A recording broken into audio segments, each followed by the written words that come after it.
Well, hello, beloved, and welcome to Readings with Regina. I am so very pleased to be here with you today. And as I said in my previous show, October is the month of the Panther. Yes, it is. October is the month when Huey P. Newton and Bobby G. Seale got together and said, we see all of these protest movements going on here in America. We see Martin Luther King doing his thing. We see other wonderful people who are challenging this racist system to change its ways. But we need to put together an organization different from these other protest organizations, different from SNCC, Student Nonviolent Coordinating Committee, different from the Revolutionary Action Movement, although they were quite similar, but just different. We are tired of the police brutalizing and killing our people, dehumanizing our people in front of their families, in front of their friends, to reduce the masculinity in the Black man, to reduce the womanness in the Black woman, to scare the Black child. We're going to do something a bit different that will challenge this system. So I want all of my listeners to understand that October is the month of the Black Panther Party for Self-Defense. I will be reading more about that, not necessarily this week, but certainly by next week. And I want to thank all of my subscribers. Yes, I do. Thank you so much. Do hit that like button. It seems to mean something. Do make comments about my videos, and most importantly, share my videos with other people of like mind. Share my videos with younger people than you are. Share my videos. They could be used as a Saturday morning class, no matter where your children go to school or even where you go to school. What I am reading to you is the kind of information that you, as a Black person in particular, you need to know. That is key. And there is not one educational institution in this country of America that's going to give you your absolutely true history. So, what do you do in a case like that? Educate yourself. This is what you do. You weren't just put on earth. You weren't just sent here to look at TV, to look at movies, right? To go to a concert, although all of those things are great. But you got a brain.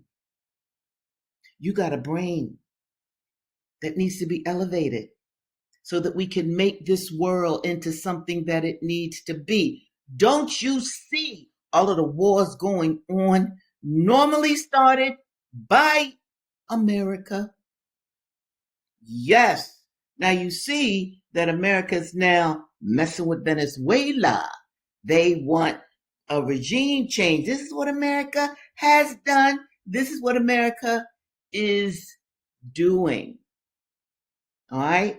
And I want to say, let me pull up something else here.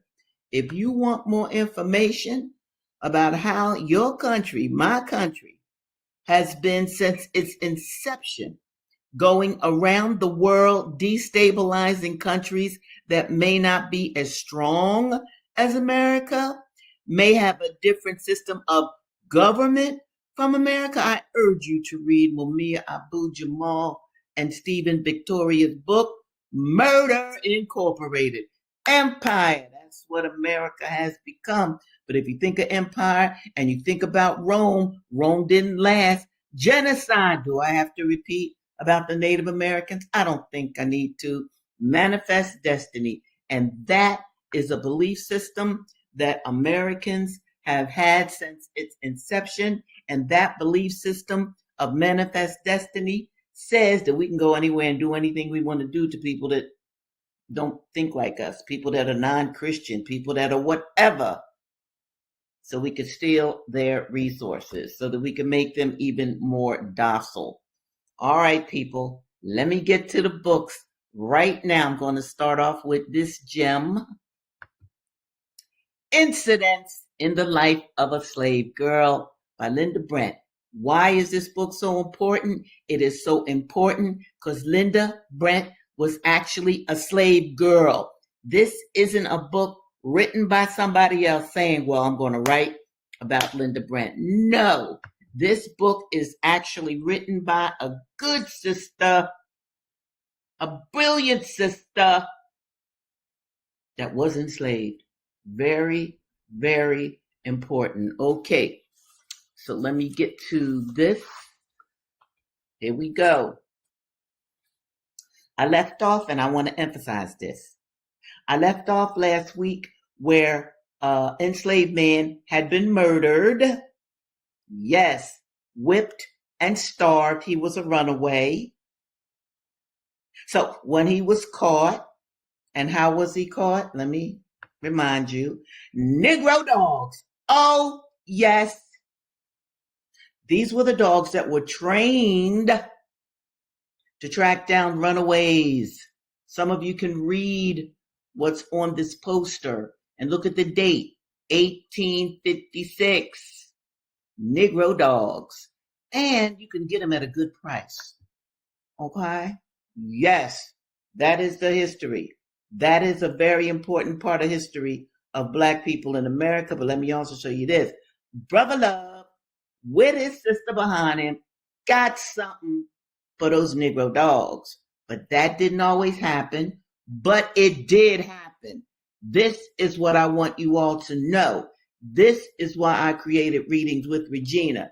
Yeah, we be overwhelmed, right, with defeats. Well, we didn't do this, and, King was shot. And what about our heroes? What about the ones that got away?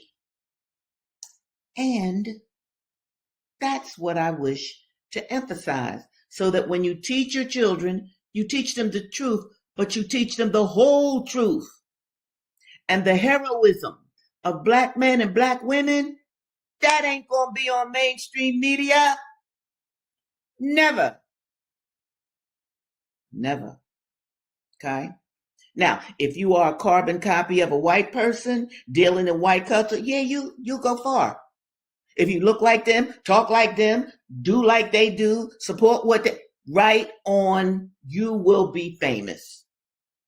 Yes. Okay.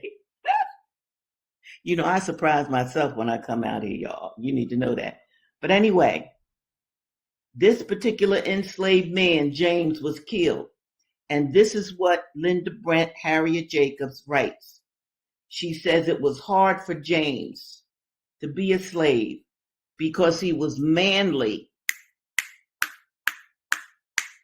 He was manly and intelligent. So what does that tell you? Now understand, I'm connecting, especially in this episode, I'm connecting the past, slavery, and then I'm going to come on into the middle period, then I'm going to come into the Black Power era with a reading from Assata. But that's important. Manliness, and I'll add womanliness and intelligence. Oh no, you're going to have a problem. You're going to have a problem in America then. You'll have a problem in America now. All right, let me find where I want to start. I think I want to start. Where does it say? Okay, here we go. Still talking about that same enslaved brother. They put him into a rough box and buried him with less feeling than would have been manifested for an old house dog. Nobody asked any questions. He was a slave. And the feeling was that the master had the right to do what he pleased with his own property. The master had the right to do what he pleased with his own property. See, we weren't even people. We were property, and it was legal. And what did he care for the value of a slave? He had hundreds of them. Rich. like the oligarchs that run this country, like the ones who are sending people, young men, mostly young men, young women, to war in other countries now. Okay, where am I? He had hundreds of them. When they had finished their daily toil, they must hurry to eat their little morsels and be ready to extinguish their pine knots before 9 o'clock. When the overseer went his patrol rounds, he entered every cabin. Listen to this, people. He entered every cabin to see that men and their wives had gone to bed together. Now, what kind of mess is that? Okay, let me stop because I want to stay with the book, but I just want y'all to understand. He entered every cabin to see that men and their wives had gone to bed together, lest the men from over-fatigue should fall asleep in the chimney corner and remain there till the morning horn called them to their daily task. Women are considered of no value unless they continually increase their owner's stock. What does that mean? That means unless she keeps on giving birth to other babies that the master can sell, other babies that the master can torture, other babies that the master can do whatever he wants to do with them as he snatches them from the tit of the mother. They are put on par with animals. This same master shot a woman through the head who had run away and been brought back to him. No one called him to account for it. If a slave resisted being whipped, the bloodhounds were unpacked, I've already showed you them, and set upon him to tear his flesh from his bones. The master who did these things was highly educated and styled a perfect gentleman. He also boasted the name and standing of a Christian, though Satan never had a truer follower. I could tell you of more slaveholders as cruel as those I have described. They are not exceptions to the general rule. I do not say there are no humane slaveholders. Such characters do exist, notwithstanding the hardening influences around them, but they are like angels, quote unquote, visits few and far between. I knew a young lady who was one of these rare specimens. She was an orphan and inherited as slaves a woman and her 6 children. Their father was a free man. They had a comfortable home of their own, parents and children living together. The mother and eldest daughter served their mistress during the day and at night returned to their dwelling, which was on the premises. The young lady was very pious, and there was some reality in her religion. She taught her slaves to lead pure lives and wished them to enjoy the fruit of their own industry. Her religion was not a garb put on for Sunday and laid aside till Sunday returned again. The eldest daughter of the slave mother was promised in marriage to a free man. And the day before the wedding, this good mistress emancipated her in order that her marriage might have the sanction of the law. Because, slave marriages, they weren't legal. They were nothing. Because the white man could sell either one, the man or the woman, so, they meant nothing. Report said that this young lady an unrequited affection for a man who had resolved to marry for wealth. In the course of time, a rich uncle of hers died. He left $6,000. We're talking about the 1800s, y'all. So $6,000 is like 600,000 or 6 million, maybe. I don't know. He left $6,000 to his 2 sons by a colored woman. Now listen to this. And the remainder of his property to his orphan niece. So miscegenation was going on. The metal soon attracted the magnet. The lady and her weighty purse became his. She offered to manumit, means free, her slaves, telling them that her marriage might make unexpected changes in their destiny. and she wished to ensure their happiness. Now listen carefully. They refused, these black people refused to take their freedom, saying that she had always been their best friend and they could not be so happy anywhere as with her. I was not surprised. I had often seen them in their comfortable home and thought that the whole town did not contain a happier family. They had never felt slavery, and when it was too late, they were convinced of its reality. When the new master claimed this family as his property, the father became furious and went to his mistress for protection. And this black man is going to this white woman, a good white woman, for protection. This is what she said. I can't do nothing for you now, Harry. I no longer have the power I had a week ago. See, she married. 19th century, men had all of the power. I have succeeded in obtaining the freedom of your wife, but I cannot obtain it for your children. The unhappy father swore that nobody should take his children from him. He concealed them in the woods. Remember Fred Douglass went to the woods? William Wells Brown went to the woods for some days, but they were discovered and taken. The father was put in jail. Do you hear this, people? The father was put in jail, and the two older boys sold to Georgia, that's hell. One little girl, too young to be of service to her master, was left with the wretched mother. The other three were carried to the master's plantation. Okay. Now, you see what happened there, right? The black man was dependent upon a white woman to protect him. Black people today are dependent upon a white society to protect you. You better think again. You better start thinking about independence. Okay, I'm going to go to my next book, which is, where is it? Oh, here it is. Ida B. Wells. Yes, Ida B. Wells. Now, Ida B. Wells is important. She was born right after slavery, but her parents had been enslaved people. So we're going to get another look at another time period, okay?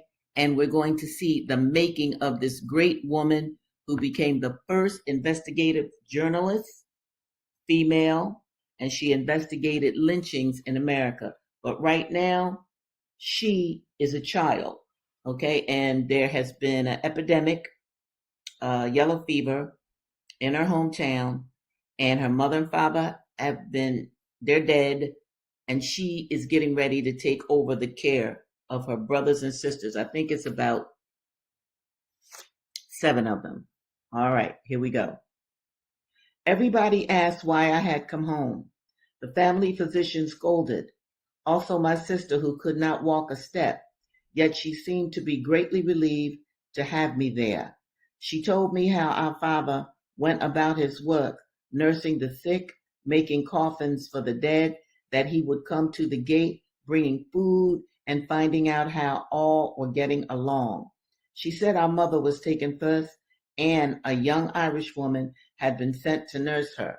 The first thing the nurse did was to take the 9-month-old baby from the breast, which increased our mother's fever. The milk clotted in her breast, and when she knew she was going to die, asked what would become of her children. Our father came home then to help nurse her, but was stricken himself and died a day before she did. Having seen his nurse going through her father's pockets, she asked the doctor, who came every day to see them, to take the money our father had with him when he came home and lock it in a safe downtown. This the doctor did and gave her a receipt for $300. It was this doctor who had written me to come home, getting the address from my sister. As the fever was abating, the imported nurses and doctors of the Howard Association were leaving town every day, and my sister was anxious for me to get this money before they were all gone. I had a chill the day after getting home. I will always believe it was one of the unusual malarial kind I had been having, but the old nurse in the house who had taken care of the children would take no chances. She put me to bed and sweated me 4 days and nights on hot lemonade. Dr. Gray had been to the house during this time, and my sister gave me the receipt and a note to him as soon as I was able to go downtown. It was commissary day, and a large crowd was waiting its turn to be served with groceries, clothing, shoes, and so forth. As no stores of any kind were open, seeing persons I knew in the crowd, I asked them to point out Dr. Gray to me. When I handed him the note, he said, "Oh, so you are Jeannie's big sister. Tell her the treasurer has the key to the safe and he is out in the country to see his family. He will be back this evening and I will bring her the money tonight as I am leaving tomorrow." He came and brought it that evening and told me that we had a wonderful father, one of the best aides in helping to nurse, since he was cheerful and always inspired confidence. He said, quote, "Your father would be passing through the courthouse, which was used as a hospital, on his way to the shop, carrying some lumber to help make a coffin. If he passed a patient who was out of his head, he would stop to quiet him. If he were dying, he would kneel down and pray with him, then pick up his tools and go on with the rest of the day's work. Everybody liked him and missed him when he was gone." End of quote. After Dr. Gray had gone, the old nurse who was from New Orleans said, quote, "That Dr. Gray sure loved your pa. He came over where we nurses stayed, and after looking us all over, he said that he said he was going to send me on a case where nobody was sick, that he just wanted me to stay with the children whose father and mother had died until something could be done for them. He said that he'd see that I got my pay, same as if I was on a case. And I have too. Dr. Gray sure is one good white man." I never met Dr. Gray before nor saw him again, but in all these years, I have shared and echoed that nurse's opinion every time I think of his humane and sympathetic watch over Jim Wells' family, that's Ida's father, when they needed it. Now, check this out, people. Notice that Jim Wells, Ida's father, he was a carpenter. He knew how to do things with his hands. So then he was able to become independent of the enslaved period, even though he was a slave, because he has a skill. Why am I saying this? I'm saying this in 2025.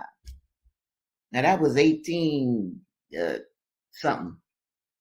That was 1800s. Black people, you, your children, your friend, you ought to have a skill that is independent of going to look for a gig, going to look for a job.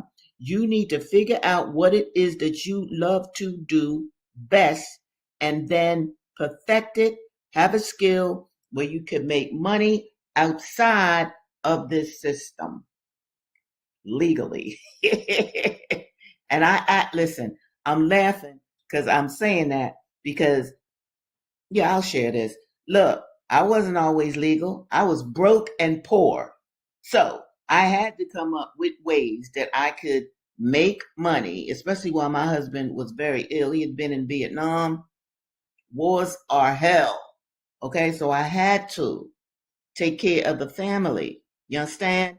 And it was no way I could do all of that and just be legal. Anyway, I figured out something. You don't need to know.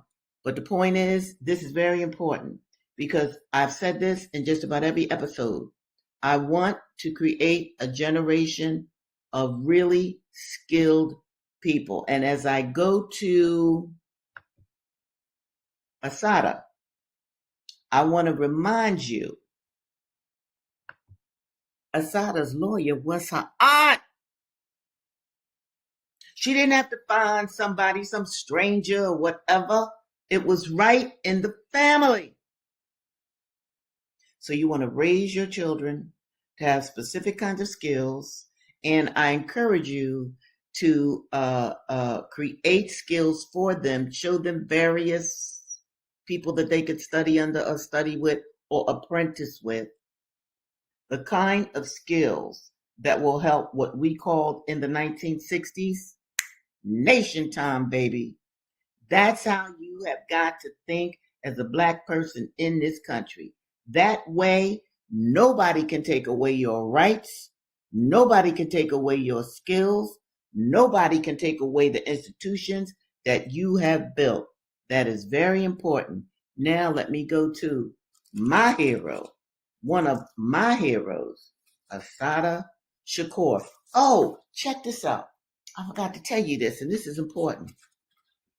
Do you know Assata was born July 16, 1947? Ida B. Wells was born July 16, 1862. Think about that. And as I always tell you, energy doesn't die. All of this that I'm giving to you, all of this Regina that's coming out of me, all of what comes out of you that makes you human, that energy goes somewhere. It doesn't die with the body. If you've seen dead bodies before, and I'm assuming most of you have, even if you've just seen them in the movies, it's just a body. Well, where's that energy? Think about that. All right, let's get back with Assata. Okay, where am I? Okay. All right. A wonderful German nurse has given her a call button or a push button where if the police come in and beat her and stick her in the eyes and all that they were doing, she could just press a button and the nurses would come into her room. Okay. Here we go. After that, whenever the police came within 2 feet of my bed, I would push the button. Finally, they gave up the idea of beating on me and contented themselves with threats and other kinds of harassment. A favorite was to stand in the door and point their guns at me. Each day was my last day on earth. Each night was my last night. After a while, I became accustomed, immune. Sometimes they would cock a gun I didn't know was empty, give a long, impassioned speech, and then pull the trigger. Other times I was invited to a game of Russian roulette. They all expressed a bitter hatred of me. They were state troopers, and I was accused of killing one of them. Every day there were 3 shifts of police. When they changed shifts, the 2 troopers would salute the sergeant. Some saluted an army salute, but others saluted like the Nazis did in Germany. They held their hands in front of them, clicked their heels. I couldn't believe it. One day, one of them came in and gave me a speech about how he fought in World War II on the wrong side. He went on and on and on, and there was no question that he believed everything he said. He talked about how messed up the world is, how decent people couldn't walk the streets. He said that if Hitler had won, the world wouldn't be in the mess it is in today, that niggers like me, no good niggers, wouldn't be going around shooting New Jersey state troopers. Let me just take a brief moment here to give you also a little bit of history. Oh, I got some comments. Let me bring them up. Uh-oh. Absolutely. Thank you, Aniya. All right. Here we go. Thank you, Joseph. Mwah. Sa'a. Yes, ma'am. Yes, Sa'a. And if you ever need any help, email me. Email me. But let me just say this to you too. Wait a minute. Is this Aniya again? Right on, Aniya. Right on. Look. For a business, don't just go for a business, right? What do you love to do? What do you love? Find out what you really, I don't care what it is. Find out what you really love to do. Make a business out of that. And let me tell you why that would work. Because you love to do it. See, if you just, well, I'm going to do this because I can make money. No, forget capitalism for a moment. See, we were brought up under a capitalistic system. Let me tell you about ancient Africa, which, by the way, I will be getting into probably a few months from now. I got to do that, especially what I'm about to read to you next. Check it. In our ancient homeland, when a boy or girl were born, the elders would watch that kid and see what that child was interested in. Then the child would be apprenticed to an elder who had skill in that particular venue. Do you understand me, people? So what you want to do is what you want to do. Okay, it's already, let me hurry up because I want to get to something. He went on to say that the white race had invented everything because they were smart and worked hard. The other races wanted to riot and use terrorism to take everything the white race had worked so hard to get. I had a hard time keeping my mouth shut. He talked about empires, the Roman, the Greek, the Spanish, the British. He told me white people created empires because they were more civilized than the rest of the world. White people created ballet and opera and symphonies. Did you ever hear of a nigger writing a symphony? He asked. Every day he gave me a speech about Nazism. Sometimes other Nazis would join in. I asked him if there were a lot of Nazis in the state troopers, but he just laughed and kept on talking. When I was in the Black Panther Party for self-defense, we used to call the police fascist pigs. Yes, we did.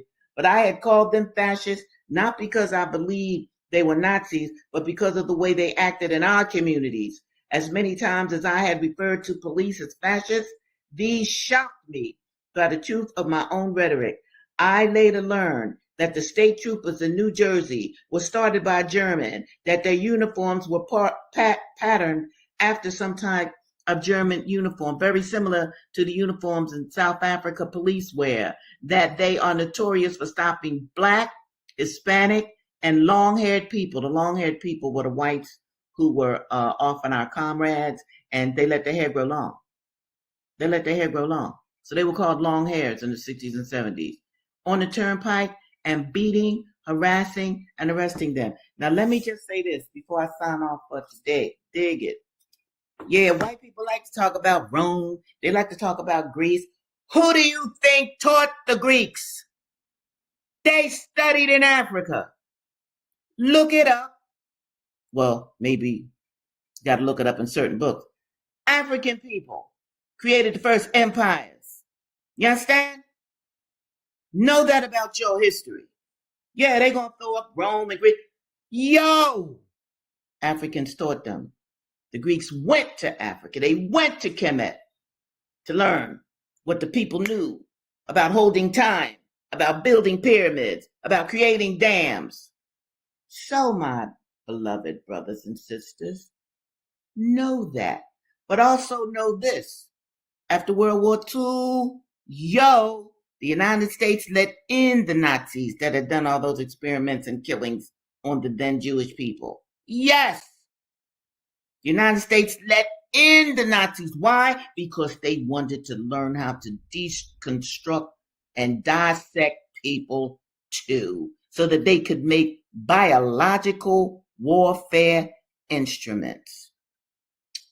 Okay, my beloved, you know how much I enjoy being with you. And I will be back on Thursday to pick it up where I left off today. And in the meantime, share my videos. Think about what I'm saying to you. I love you more than you can ever know, and you are prayed for every day and every night. Take good